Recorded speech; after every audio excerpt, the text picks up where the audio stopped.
Open pores की शिकायत कौन है जिसको नहीं है। हर दूसरे बंदे को ओपन पोर्स की शिकायत होती है। ओपन पोर्स जिसे उर्दू में हम मसाम भी कहते हैं, जो कि चेहरे पर छोटे छोटे छोटे से सुराख नुमा होते हैं और कुछ लोगों को समझ ही नहीं आता कि क्या हो रहा है हमारे चेहरे पर।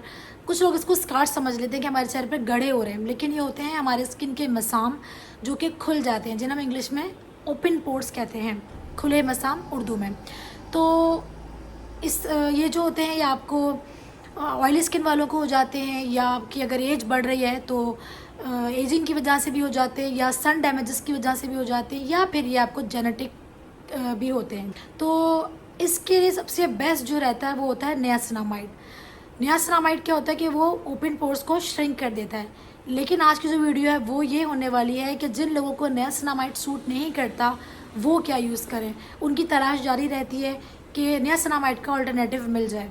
तो अगर आपको भी जानना है या आपकी भी तलाश थी तो आपने सही वीडियो पे क्लिक किया है, क्योंकि आज मैं इस वीडियो में आपको नियासिनामाइड का अल्टरनेटिव बताने वाली हूँ कि अगर आपको नियासिनामाइड सूट नहीं करता तो आप क्या चीज़ें यूज़ कर कर अपनी स्किन के जो मसाम हैं, जो पोर्स हैं, उनको आप श्रिंक कर सकते हैं और स्किन के टेक्सचर को भी इन्हेंस कर सकते हैं और स्किन को टाइटन अप भी कर सकते हैं। तो चलें जान लेते हैं इस वीडियो में। हेलो एवरीवन, अस्सलाम वालेकुम। मैं मदिया और मेरे चैनल का नाम है स्टे विद मदिया। तो आज मैं हाजिर हूँ एक और नई वीडियो के साथ। और आज की जो वीडियो है आपको टाइटल से, थंबनेल से और इंट्रो से पता चल ही गया होगा। तो जी हाँ, आज मैं बात करने वाली हूँ ओपन पोर्स पर जिनको ओपन पोर्स की शिकायत है और नियासिनामाइड सूट नहीं करता है तो वो क्या यूज़ करेंगे। मैं यहाँ पर आपको मॉर्निंग स्किन केयर रूटीन भी बताऊँगी, night time skin care routine भी जो है वो शेयर करूँगी, किस तरह से आपने चीज़ों को फॉलो करना है।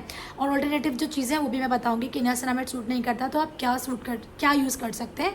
3-4 चीज़ें बताऊँगी, तो जो आपको सही लगे, जो आपका बजट में आए या जो आपका दिल माने तो आप वो यूज़ कर सकते हैं। साथ साथ उन चीज़ों के फ़ायदे भी बताऊँगी, तो इससे आपको जो है अच्छे से और गाइडेंस मिल जाएगी कि मेरी स्किन के लिए क्या सूटेबल रहेगा। उसके अलावा ओपन पोर्स जो होते हैं, मैंने पिक्चर लगाई थी, दोबारा से यहाँ लगा देती हूँ।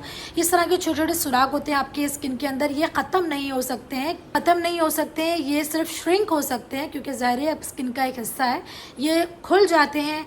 ऑयली स्किन होती है, उनके जो मसाम होते हैं वो ओपन हो जाते हैं बहुत ज़्यादा ऑयल की वजह से, सन डैमेजेस की वजह से। जैसे कि इंट्रो में मैंने आपको बताया, एज आपकी होने लगती है तो भी बढ़ जाते हैं। उसके अलावा ये आपके जेनेटिक भी होता है। तो अब बात कर लेते हैं क्या चीज़ है जो नियासिनामाइड अगर सूट नहीं करता तो हम क्या यूज़ करें। मैं इन चीज़ों के फ़ायदे ही बताऊंगी जो वाकई इफेक्टिव हों और आपके पोर्स को श्रिंक करने में नियासिनामाइड की तरह ही मददगार साबित हों। तो सबसे पहले मैं बात कर लेती हूँ salicylic acid, BHA, beta hydroxy acid. Salicylic acid जो होता है ये आपके फेस को डीप क्लीन करता है और एक्ने प्रोन स्किन के लिए बेस्ट होता है, ऑयली स्किन के लिए बेस्ट होता है। उसके अलावा वाइट हेड्स, ब्लैक हेड्स को भी रिमूव करता है।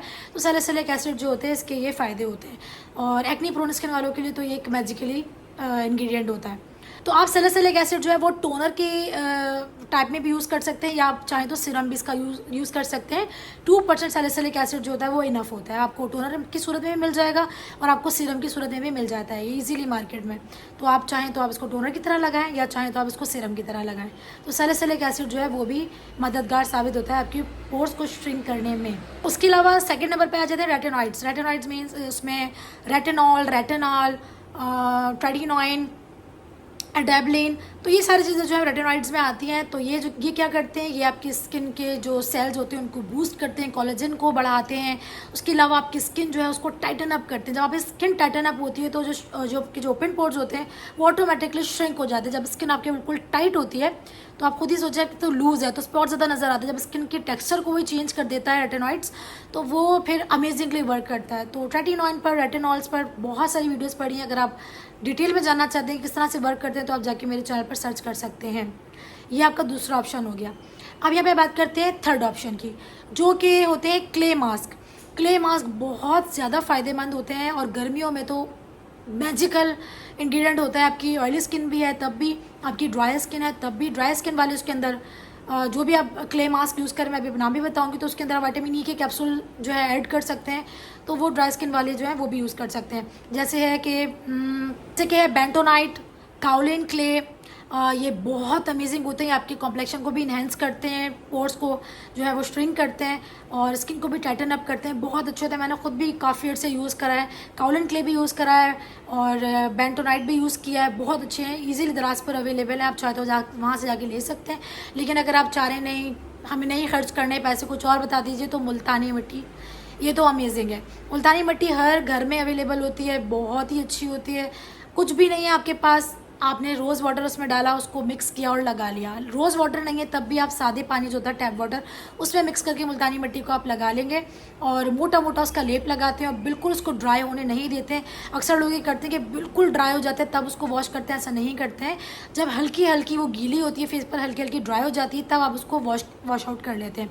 क्योंकि बिल्कुल अगर ड्राई कर लेते हैं तो वो जो एक्स्ट्रा जो ऑयल होती है ना उसको वो खींच लेती है और रिंकल्स पड़ने का फिर ख़तरा होता है आपकी स्किन के ऊपर। तो इसलिए इस तरह से करते हैं कि हल्की हल्की गीली हो, हल्की हल्की ड्राई हो जाए, तब इसको जो है बिल्कुल क्लीन आउट कर लें। मैं तो रेगुलरली यूज़ करती हूँ मुल्तानी मिट्टी का मास्क, और मैं ट्रेटिनॉइन यूज़र हूँ। तो हमारी जो स्किन है वो कहीं ना कहीं अब नॉर्मल हो गई है। मेरी सुपर ऑयली स्किन थी, लेकिन ट्रेटिनॉइन की वजह से मेरी स्किन जो है वो नॉर्मल बिहेव करती है। तो इसलिए वैसे भी अगर आपकी स्किन किसी भी टाइप की हो तो आप मुल्तानी मिट्टी वाला मास्क लगा सकते हैं। आप उसके अंदर आप हल्के गुलाब की मदद से आप उसको मिक्स करें, और अगर अच्छा सा ग्लो चाहते हैं तो आप उसके अंदर जो ऑयली स्किन वाले हैं वो 1 कैप्सूल एवियन विटामिन ई का यूज़ कर सकते हैं। जो ड्राई स्किन वाले हैं वो 2 या 3 भी यूज़ कर सकते हो। आप देखेंगे इंस्टेंटली और अमेजिंग ग्लो आपके फेस पर नज़र आएगा। बहुत ज़्यादा प्लम सॉफ्ट और हाइड्रेट हो जाएगी आपकी स्किन। उसके अलावा बहुत ही ब्यूटीफुल बिहेव करेगी। ये तो कितना महंगा भी नहीं, आप खुद करके देख सकते हैं। तो मुझे आप ज़रूर, आप जो है ना कमेंट में आके थैंक यू ज़रूर कहेंगे, मुझे मालूम है। अच्छा जी, ये आपका हो गया। ये जो है एकदम आपको नज़र आता है कि पर एकदम जो है ना आपके स्किन को टाइटन अप कर दिया उसने और पोर्स एकदम श्रिंक आपके हो गए। तो अगर आप इसको रेगुलर यूज़ करते हैं ना तो बहुत फ़ायदेमंद रहता है। लेकिन ये नहीं है कि आप कुछ और नहीं लगा के, कोई और सीरम जो मैं बता रही हूँ वो ना लगा के सिर्फ आप मुल्तानी मिट्टी या जो क्ले मास्क होते हैं उस पर डिपेंडेंट रहे, नहीं, ऐसा नहीं है। आपने और भी स्किन केयर फॉलो करनी होती है, तो उसके साथ साथ फिर ये चीज़ भी आप कर सकते हैं। उसके अलावा नेक्स्ट ऑप्शन जो है वो एजेलिक एसिड। एजेलिक एसिड जो है वो माइल्ड एक्सफोलिएटर होता है और ये आपकी स्किन को एक्सफोलिएट भी करता है, वाइट हेड्स ब्लैक हेड्स को भी रिमूव करता है। उसके साथ साथ जो आपके जो पोर्स हैं उनको भी श्रिंक करता है, एंटी इन्फ्लेमेटरी होता है, मतलब अमेजिंग होता है। एजेलिक एसिड जो आपके कॉम्प्लेक्शन को भी इनहेंस करता है और जैसे कि मैंने बताया वाइट हेड्स ब्लैक हेड्स को भी ख़त्म करता है। डार्क स्पॉट्स में बहुत अच्छे से वर्क करता है। अगर आप हल्की फुल्की पिगमेंटेशन है तो उसमें भी वर्क करता है। तो एजेलिक एसिड भी एक बेस्ट ऑप्शन है, ये स्किन के टेक्सचर पे भी बहुत अच्छे से काम करता है और ओपन पोर्स भी वर्क करता है ज़ाहिर है। और ये जो है सेंसिटिव स्किन वाले भी इसको इजीली यूज़ कर सकते हैं, कुछ नहीं होता। अगर हल्की फुल्की सी टिंगलिंग होती है तो वो कोई नॉर्मली सी बात है, कोई इतनी बड़ी बात नहीं होती है। और एजेलिक एसिड का सबसे अच्छी बात यही है कि ये हर स्किन टाइप को सूट कर जाता है।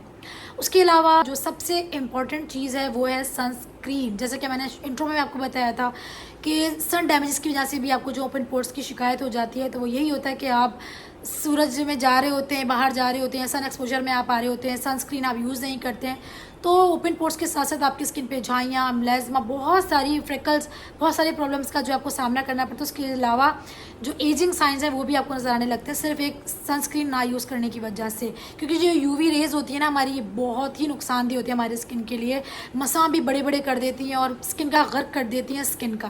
और इस सब प्रॉब्लम्स की वजह से आपको ब्रेकआउट्स भी हो सकते हैं। मतलब एक सनस्क्रीन ना लगाने की वजह से कितने ज़्यादा नुकसान है तो ये आप सोच भी नहीं सकते हैं। तो इसलिए सनस्क्रीन तो मस्ट इम्पॉर्टेंट एक है कि अगर आप स्किन केयर पूरी अच्छे से फॉलो करते हैं, नहीं करते हैं, लेकिन आपने मॉइस्चराइजर और सनस्क्रीन तो मस्ट यूज़ करना ही होता है। हम जान लेते हैं मॉर्निंग स्किन केयर रूटीन और night time skin care routine. Morning में आपने क्या करना है, कोई भी जेंटल एक्सफोलिएटर आपने यूज़ करना है, ठीक है। अपनी स्किन के अकॉर्डिंग जो भी आपको सूट करता है वो आपने यूज़ करना है। उसके बाद आपने क्या करना है, नियासिनामाइड लगाना है फेस पे अगर सूट करता है तो। अगर नियासिनामाइड सूट नहीं करता, क्योंकि ये वीडियो ही नियासिनामाइड के अल्टरनेटिव पर है कि नियासिनामाइड सूट नहीं करता तो आप क्या लगाएंगे, तो आप जो ऑप्शंस मैंने आपको बताए हैं एजेलिक एसिड, सैलिसिलिक एसिड, तो वो आप इन दोनों में से कोई एक चीज़ यूज़ कर सकते हैं जो भी आपको सूट करती है, ठीक है। तो आप वो दोनों में से कोई एक चीज़ लगाएंगे। उसके बाद आप अपना उस पर मॉइस्चराइज़र लगाएंगे। मॉइस्चराइज़र भी आप अपनी स्किन के अकॉर्डिंग लगाएंगे। ऑयली स्किन वाले जो है वो अपने हिसाब से लगाएंगे, नॉर्मल टू ड्राई स्किन वाले अपने हिसाब से लगाएंगे, जो भी आपको मॉइस्चराइज़र सूट करता है। उसके बाद फिर आपने लगाना है सनस्क्रीन। सनस्क्रीन भी आप अपनी स्किन के अकॉर्डिंग ही लगाएंगे। ये आपकी होगी मॉर्निंग स्किन केयर रूटीन, ये आपने रेगुलर 7 डेज़ करनी है। उसके बाद night time skin care routine में आपने सेम जो क्लिनजर सुबह में यूज़ किया था वही आपने रात में यूज़ करना है। उसके बाद आपने लगाना है एडेबलिन। एडेबलिन जो है आप फेस पर लगाएंगे, अच्छे से लगा लेंगे पूरे फेस पर, और उसके ऊपर आप अच्छा सा कोई मॉइस्चराइज़र लगाएंगे और बस ये काफ़ी है रात के लिए। और जो मैंने बताया आपको क्ले मास्क, मुल्तानी मिट्टी मास्क जो है, ये आप रेगुलर भी अगर यूज़ करते हैं तो कोई भी इशू नहीं है, लेकिन मैं आपसे कहूँगी कि ऑल्टरनेटिव डेज पर आप यूज़ करें। अगर आपकी बहुत ज़्यादा ड्राई स्किन है तो फिर आप हफ्ते में 2 बार इसको यूज़ कर सकते हैं। ऑयली स्किन वाले तो उसको रेगुलर यूज़ कर सकते हैं, कोई भी इशू नहीं होता है इससे। तो ये मैंने जो आपको बताई रूटीन अगर आप भी फॉलो करते हैं, उसके अलावा आइसिंग भी कर लिया करें कभी कभी, तो उससे भी स्किन जो है बहुत अच्छे से बिहेव करती है, आपकी टाइटन अप रहती है, फ्लॉलेस लगती है। सुबह उठ के आप जो है आइसिंग कर लिया करें, रात को सोने से पहले आइसिंग कर लिया करें। गर्मी में तो बहुत अच्छा लगता है ठंडा ठंडा। तो ये जो है अगर आप स्किन केयर फॉलो करते हैं तो इंशाल्लाह ताला आपको जो है बिल्कुल निजात मिल जाएगी ओपन पोर्स से। उसके अलावा अगर होम रेमेडी चाह रहे हैं तो वैसे मैं होम रेमेडीज़ नहीं बताती हूँ, लेकिन एक होम रेमेडी है जिसने मुझे बहुत फ़ायदा पहुँचाया था, बहुत ज़्यादा। तो वो जो है उसकी लिंक मैं यहाँ पे शेयर कर दूँगी, आप खुद भी सर्च कर सकते हैं कि ओपन पोर्स की मेरी जो वीडियो है वो मैंने खुद घर में उसके क्यूब्स बनाना सिखाए थे। बहुत ही अमेजिंगली वर्क वो करते हैं। मुझे सिर्फ और सिर्फ 3 दिन में जितने मेरे बड़े बड़े मसाम थे वो सारे श्रिंक हो गए थे। तो बस ये आप स्किन केयर फॉलो करें, इंशाल्लाह ताला आपको रिज़ल्ट बहुत अच्छे मिलेंगे। तो ये थी मेरी छोटी सी वीडियो ओपन पोर्स के हवाले से। उम्मीद है आपको पसंद आई। अगर पसंद आए तो क्या करना, इस वीडियो को लाइक, मेरे चैनल को सब्सक्राइब। फिर मिलेंगे नेक्स्ट वीडियो में, तब तक के लिए अल्लाह हाफ़िज़।